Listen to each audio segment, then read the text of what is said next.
People in the United Kingdom are still coming to terms with the outcome of the referendum on EU membership.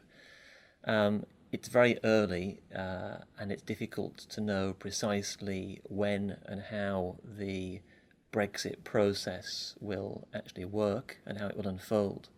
But at this preliminary stage, there are five quite fundamental points that it's worth making.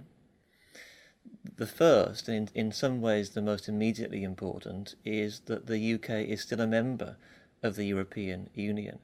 And although it may not feel like it, in a sense, it's still business as usual.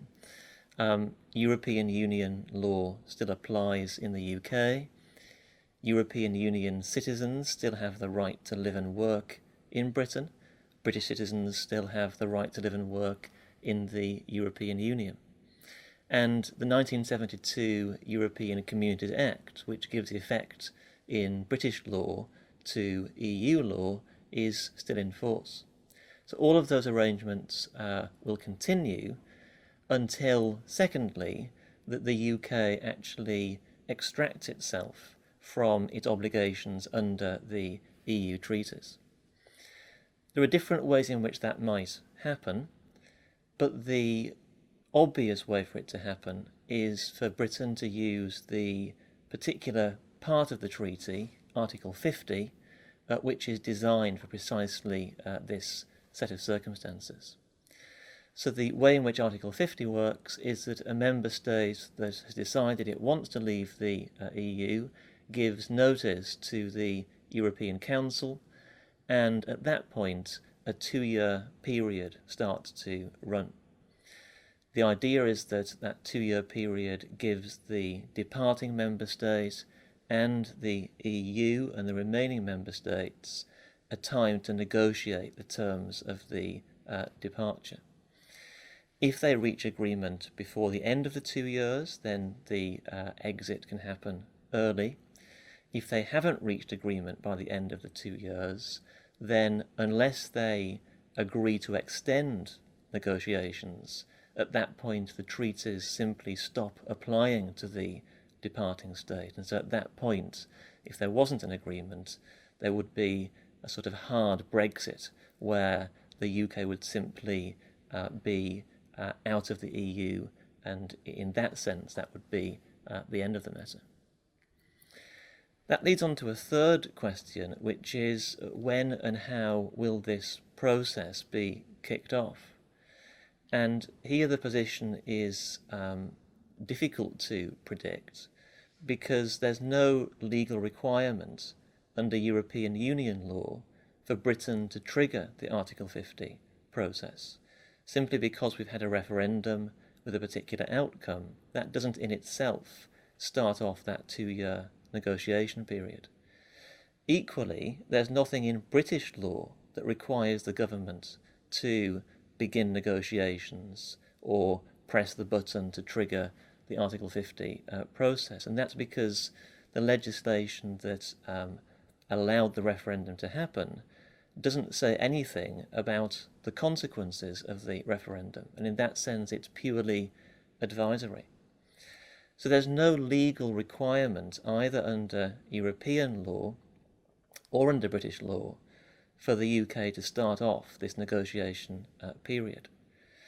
But of course, it's very hard to imagine how it could be politically possible for the UK not to do that. And the Prime Minister has clearly indicated that the will of the people is to be implemented. But that still leaves a question as to when this would happen. And it's certainly possible legally for the UK to bide its time. It may want to wait for a short time while it begins to think about its negotiating strategy. It may want to wait another 3 months or so until a new Prime Minister is in office. There might be pressure from the European Union to speed things up and to get things started, and the President of the European Council has said that he expects the UK to start this process as soon as possible. But there's nothing that the European Union can legally do to require it to start. So that's to do with the international law side of things. The fourth point is about domestic law. There has been talk about unilateral action being taken, so that, for example, the European Communities Act might be amended or even repealed, so that even before the UK's treaty obligations end, European Union law would stop applying, or would stop applying with full force in the UK. That's something that is legally possible as a matter of domestic law. If our Parliament passed legislation like that, then if it was clear enough, our courts would implement it. But that would be highly inadvisable. Until the process of ending Britain's treaty obligations runs its course, the UK will remain bound in international law by those obligations.